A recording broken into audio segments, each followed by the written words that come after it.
Working on a 2020 Audi Q7, and just making a quick video talking about something, and it's kind of just generic information here, but replacing this coolant control valve on the front of this engine. And I've actually never done this job before, and the dealer sent it over with this pipe that attaches to it, and it's mounted right down there.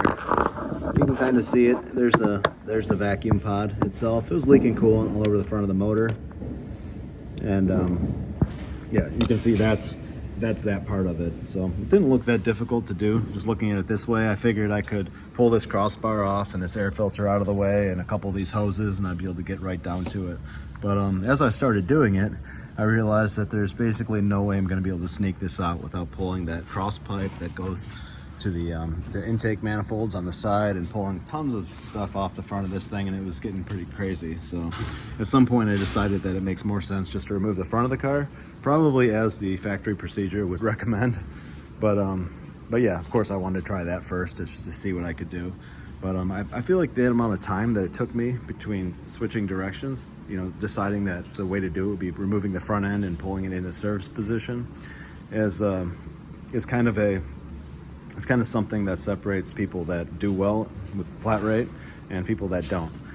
I never would have found out that it was possible to remove this without doing this the way I did, because, you know, obviously if I would have just went right in to pull the front end off, I would have never really knew whether or not I could do this.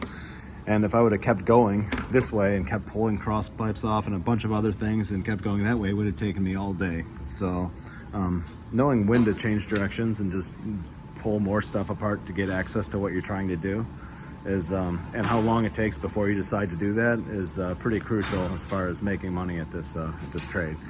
So yeah, sometimes you get really hung up. You get stuck in the thought pattern. You get stuck in, this is how I'm going to do it. I'm going to do it this way. I'm not going to pull the front end off. And you'll just keep going and going and going, and you're kind of digging yourself into a hole.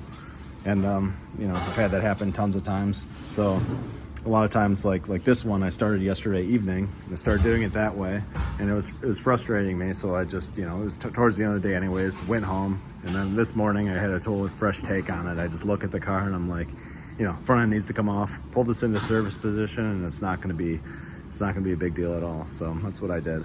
But they're not the greatest to pull into service position.